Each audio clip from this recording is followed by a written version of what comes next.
Marwa, labari mai taɓa zuciya na marubuciya Minat A. Yandoma, kashi na farko. Ƙauyen 'yan kurkur ƙauye ne mai ɗauke da al'umma ƙalilan, wanda duk mutanen cikin ƙauyen kowa ya san kowa. Shi ya haddasa zaman lafiya a ƙauyen. Babu wani tashin hankali tsakanin al'ummar wannan ƙauye. Ƙauyen 'yan kurkur ƙauye ne da ilimin addini bai dame su ba, saboda irin ƙauyukan nan ne da ko gwamnati bata san da zamansu ba. Da ƙyar aka gina musu makarantar firamare mai haɗe da sakandare guda ɗaya a garin, kasancewar ƙauye ne ba kowa ya damu da ya tura yaran shi makaranta ba, ta addini bata dame su ba.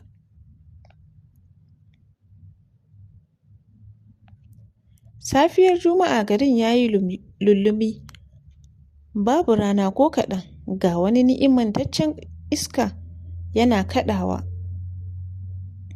korayen shukoki yana motsawa. Gefe ɗaya yara ne suka zana 'yar gala-gala suna wasa abinsu. Ihu wata yarinya ya jawo hankalin sauran yaran suka yo wurinta a guje. Zaune take ƙasa ta haɗa kai da gwiwa tana da kuka. Duk da ban ga fuskarta ba, sai da na furta masha Allah. Yarinyar irin kalar nan ce da Nasara ke kira Black Beauty, mu kuma muke kiranta da wankan tarwaɗa. Gashin kanta shi ya rufe kyakkyawar fuskarta. Marwa, lafiya? Me ya same ki? Yaran suka tambaye ta. Ɗago fuskar da ta yi mai ɗauke da daradaran idanu ta fara magana. Hanne ce ta ce ba za ku yi wasa da ni ba. Shi ne ta ture ni na faɗi ƙasa. Na ji ciwo a ƙafata. Wata 'yar figigiyar yarinya mai kama da muciya ta fara magana. Ba za mu yi wasan da ke ba, munafuka mai siffar mayu da wasu idanunki kamar na mage. Wadda aka kira da Hanne ta ƙara shi magana tana riƙe da ƙugu. Haba Hanne, Marwa fa 'yar uwarki ce, ubanku ɗaya, me yasa kike mata haka? Lawi ta ƙarasa maganar cikin sanyin murya. An je an yi, Lawi ki fita idona. Hanne ta ƙarasa maganar a zafafe. Tunda kika kayar da ni na ji ciwo, ke ma kin faɗi kin ji ciwo wanda ya fi nawa. Marwa ta faɗa tare da shigewa gida a guje. Hegiyar yarinya, da kin tsaya da kin ga yadda zan tumurmusa ki. Hanne ta faɗa tare da ci gaba da wasansu. Marwa wurin mahaifiyarta ta nufa tana kuka. Marwanatu, lafiya? Me ya faru? Hanne ce ta ce ba za su yi wasa da ni ba.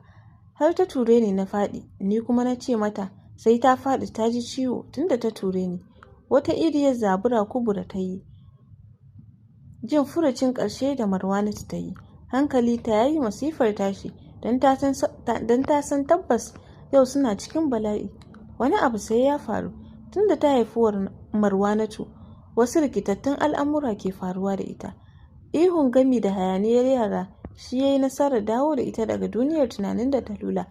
A guje Yakumbo da Rakiya suka fito daga ɗakunansu. Hanne ce wani mutum ya ɗauko ta sandare, babu alamun numfashi a tattare da ita. Ihu Rakiya ta fara. Na shiga uku na lallashe. Me ya samu 'yata? Ku faɗa mani. Wata yarinya ƙanwar Hanne ta kwashe duk abin da ya faru ta sanar da jama'a wurin. Surutu ya kaure, kowa na tofa albarkacin bakin shi. Masu zunduma a shari'a na yi, yau 'yata yau za a yi ta ƙare. Kuburar ke da wannan mayyar diyar taki, yau sai kun bar gidan nan in dai diyata ta mutu. Salahu ne ya shigo gidan a guje saboda labarin da ya kai mishi na abin da ke faruwa. Yawwa Salahu, ƙara da Allah ya kawo ka, ga diyar waccan mayyacen ta kama maka diya, suna neman kashe ta. Yakumbo ta ƙarasa maganar tana kallon Salahu. Rakiya, ɗauko mayafinki maza mu je wurin mai magani, ya faɗa a hanzarce. A guje suka yi wurin mai magani. Hanne tana saɓe a kafaɗar Salahu. Zaune suke gaban mai magani sun yi jugum-jugum. Ya yi iyakar tsabbace-tsabbacen shi, amma Hanne ko motsi ba ta yi ba. Ƙafarta ya kamo da ƙarfi. A kiɗime Hanne ta farka tare da fara kururuwa. Ashe tsagewar ƙashi ce ta yi. Magunguna ya ba su suka dawo gida. Duk wani mutum da ke cikin gidan Salahu ya tara su a gaban shi. Kubura, ina so ki bani hankalinki. Shin abinda mutane ke faɗa akan Marwanatu gaskiya ne? Ita mayya ce wata zufa ce ta wanke mata fuska. Hantar cikinta sai da ta kaɗa jin sunan da mijinsu ya kira ɗiyarta Mayya. Kuka da ya kubce mata ne ya ƙara ƙule Salahu da Rakiya da suke ji kamar su rufe ta da doka. Munafukar banza, tsabar munafurci ne. An yi magana sai ki hau kuka, yadda za a ji tausayinki a ce ke ta Allah ce.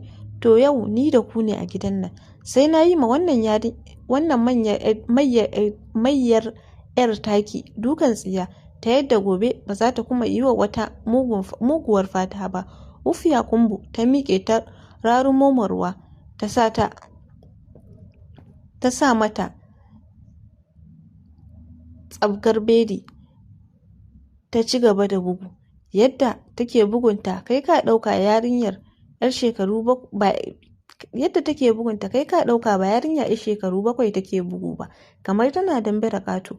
Ihun Marwa ya karaɗe ilahirin gidan, kasancewar gidajen ƙauyen ba wasu dogayen katangu ne da su ba. Jin ihun Marwa ya sa makwabta shigowa a guje kawo mata ɗauki. Tudus suke ja da baya, ganin wadda ake bugu su juya su koma ba tare da sun ida ƙarasuwa ba, domin yau ta ba su tsoro. Kowa ya fara shakkan Marwa, suna mata kallon mai kambun baka ko Mayya. Salahu da Rakiya ƙara zuga Yakumbo suke, ta ci gaba da bugunta. Kubura da ke zaune kanta a ƙasa, hawaye na kwarara a zuciyarta da ke mata ƙuna jin kukan Marwa da take. A guje ta nufi ɗakinta ba tare da ta kalli inda Yakumbo take ba. Yau ni ina ganin baƙin hali, wato Kubura ban gaje ni zaki yi ki wuce, ko don na taɓo 'yar lelenki. Wa ma ya san Salahu irin maita ya auro, gashi nan kin haifa mana masifa. Tana ƙarasa maganar ta yi ƙwallo da Marwa mai baƙin hali. Maza biyu wacce mayyar uwar taki.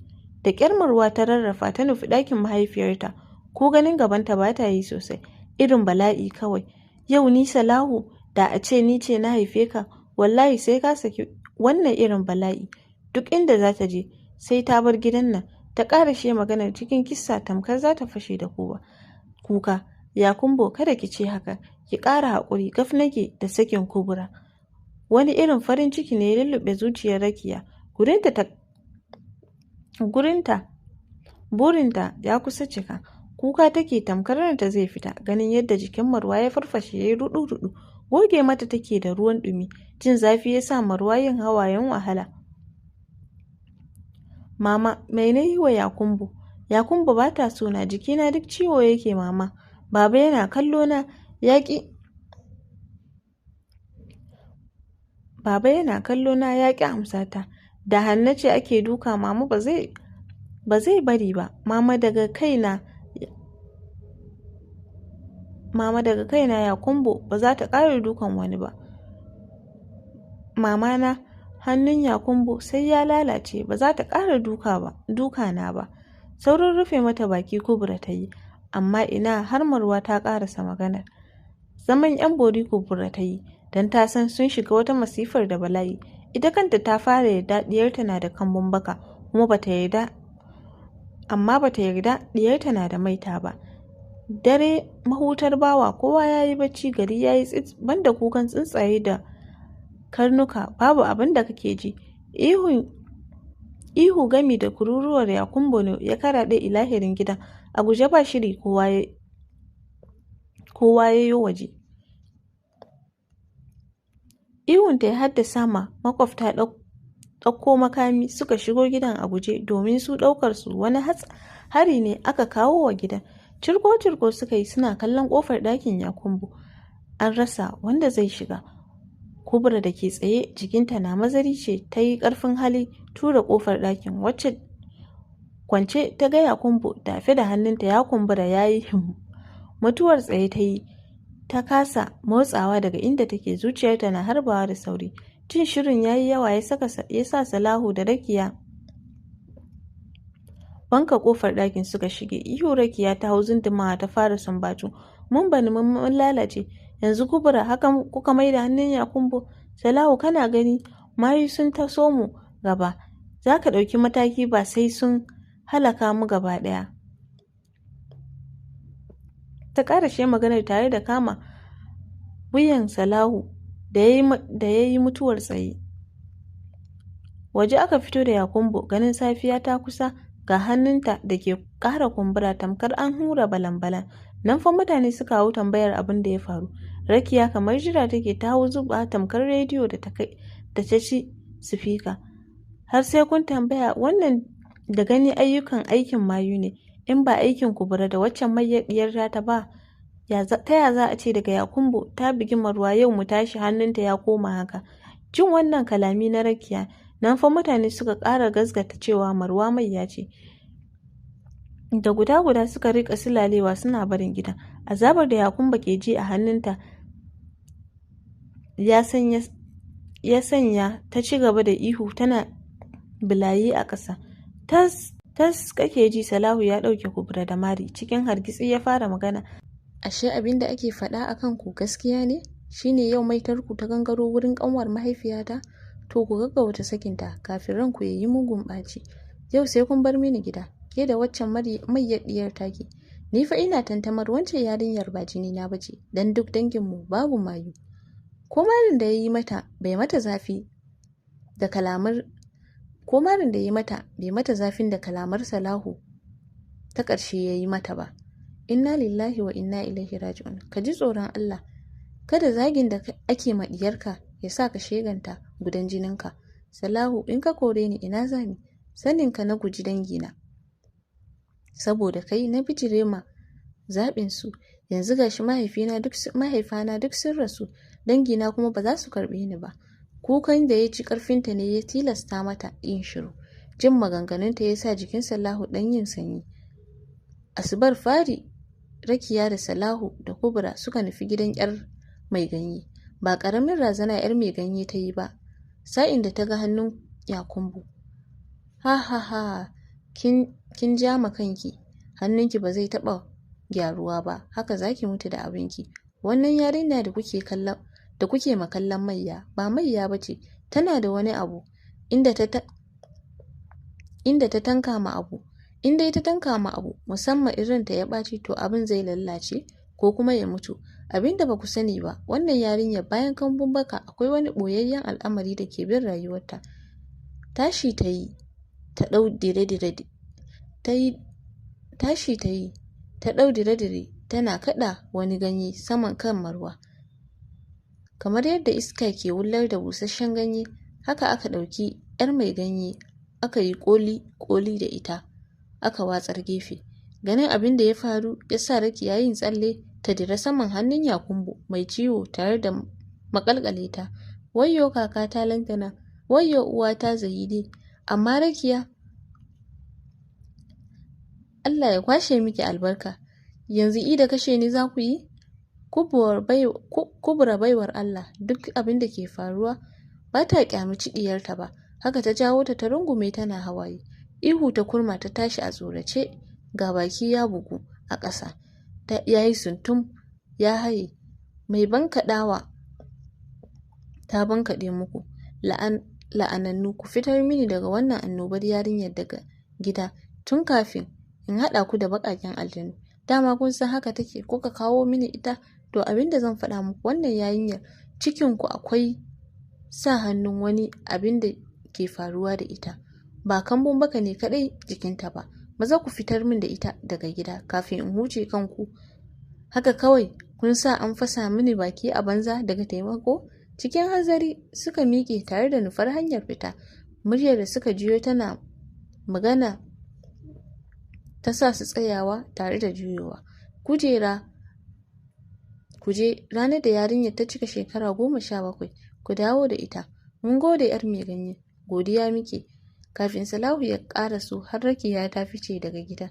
Tun lokacin 'yar mai ganye ta furta wannan maganar, jikin Rakiya mai ke mazari tana zara idanu. Bayan sun koma gida, Hanna baki ta zumburo.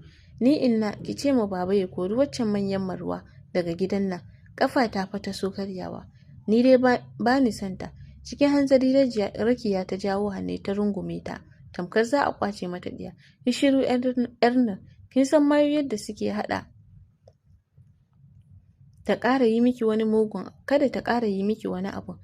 Tana rufe baki, Yakumba ta ansha maganar. Yanzu shikenan ba za su lalata mini hannu?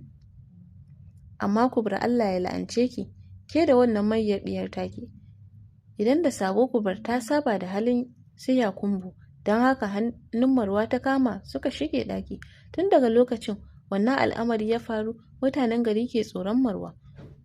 Ta ko'ina zaman haƙuri suke da mutane, ga kuma su Rakiya sun taso su a gaba. Hannun Yakumbu har yanzu a kumbure yake, ko aiki ba ta iyawa da shi. Marwa an fara zama 'yan mata, yanzu tana da shekaru 16, ita da Hanni suna aji 6 a boko SS1. Tafe suke su 4, kowace ɗauke da niƙa saman kanta. Kai annoba ma daban ce. Allah ka sa a banke kafafun yawo da ake kallon mutane ana lashe su, mu ga da me za a yi maitar. Ƙawar Hanni ta furta tare da ba Hanni hannu suka tafa. Barira kulewa ta yi da cin kashin da ake makawarta. Niƙan da ke kanta ta sauke tare da ɗaure gyalanta a kugu. Duk wadda ta raina Allah ta ƙara kiran Marwa da mayya. Abin da fa kuke ba tsoro ya sa nake kyale ku ba. Don kun ga Marwa komai za ku yi mata ba ta tankawa, shine za ku yi ta zaginta. Ke Barira, wa ya sako da ke? Ko mun tsoma da ke uwar zakal? Hanne ta ƙara shi maganar tare da yada niƙanta. Ƙarar da suka jiyo alamun shanu sun yi banka ta sa suka juyo a razane. Marwa suka hango can gefe ƙasa, goshinta ya fashe, ga jini ya wanke mata fuska. A guje Barira ta ƙarasa wurinta. Inna lillahi, Marwa, me ya same ki haka? Ai a mamakanke shanun da ya banke Marwa ne ya fara magana, murya na kyarma, tare da nuna ƙawar Hanni da ke tsaye tana hura hanci tamkar wata aikata wani abu ba. Wannan baiwar Allah ce, sai da ta bari na yi gaf da su ta bankaɗo ta. Wallahi kaɗan ta hani in ban sa wallahi kaɗan ta hana in bi ta saman ta da keke. An je an tura ta. Kai ma da kake maganar baka san wace ita ba. To tsaya ka ji, wannan da kake gani mayya ce, ko in ce maka ma tafi mayu haɗari. Ka gaggauta barin inda kake kafin kai ma ta lashe ka. Keken sanun shi ya ja wutsiya ya zuge ya bar wajen. Jinin da ya wanke mata fuska ta sharce tare da ɗago kanta da suka kumbura saboda kukan da ta sha. Lawi, ni kike so keke ya karya mu kafafu? Ni ce mayya? Lawi, abinda kike so ya faru da ni akan ki sai kare. Tana ƙara shi maganar ta duka da gudu tana kuka. Bakinki ya bi ki muguwa mai bakar aniya. Ƙawata tawo mu ƙarasa. Kin ji kunya Lawi? Yanzu yar uwarki kike son kashewa? Barira ta faɗa a matukar zuciya. Sanin in suka tanka ƙaramin aikin Barira ne ta yi musu shegen duka ya sanya su wucewa suna hararta tare da barin wurin. A guje ta shigo gidan ba tare da ta lura ta yi awon gaba da Rakiya da ke ta mitar an ƙi kawo mata niƙa. Na shiga uku, ni kanyar mutum 4. Kun ga shegiyar yarinyar nan mai siffar manu tana neman karya ni? Ai ko yau jikinki zai gaya miki. Ina niƙan da na aike ku kiyo? Hawaye ta share. Ya faɗi. Iye, ki ce faɗa kika tsayayi shi yasa kika zubar min da niƙa. Yau zaki gaya min me yasa kika raina ni a gidan nan. Bedi ta karyo tare da kama hannun Marwa ba tare da tausayin jinin da ke goshinta ba. Ta shiga zabga mata shi ta ko'ina. Kukan Marwa da ya karaɗe gidan shi ya fito da Kubra daga baccin da ya ɗauke ta.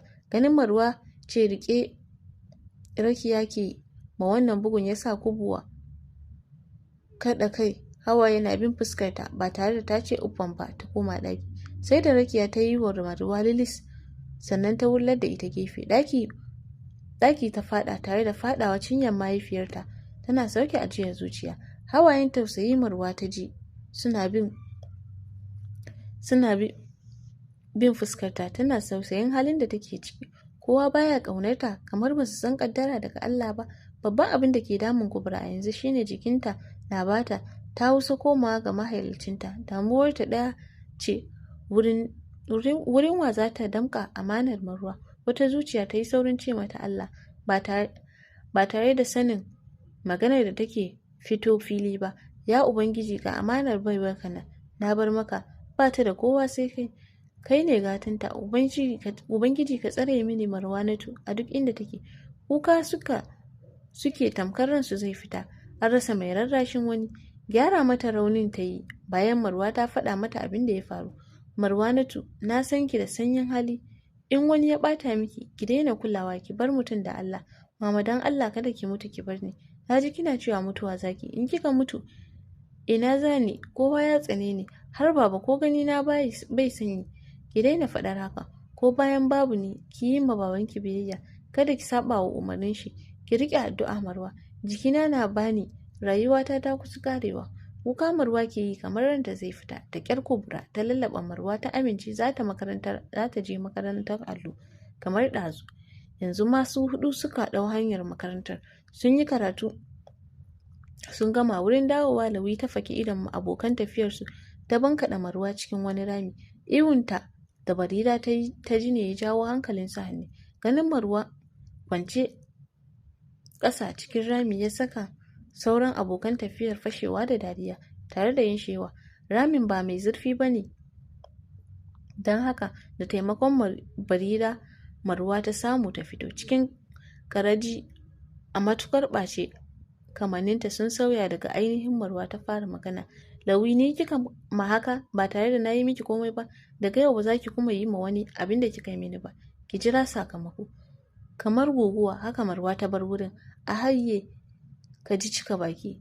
Kurwa ta na fi ƙarfinki, Lawi ta faɗa. Tsabar fusata Barira ba ta bi ta kansu Hanne ba, a guje ta bi bayan ƙawarta Marwa. So Hanne na gab da ƙarasawa gida, ba zato ba tsammani wani keken shanu da ke gefe daure shanun ganin su Lawi suka hau hargowa suka tsinke tare da yokan su Lawi a guje. A firgice Hanne ta yi gefe, amma ina, shanun nan sun yi sama da Lawi tamkar an harba kibiya ta faɗo ƙasa. Wata shanuwa ta bi ta saman cikinta ta wuce. Take jini ya fara biyo mata ta hanci da baki. Ihun da Hanne ta kwaɗa ne ya janyo hankalin mutane suka iso wurin a firgice. To masu sauraro, mu haɗu da ku a kashi na gaba.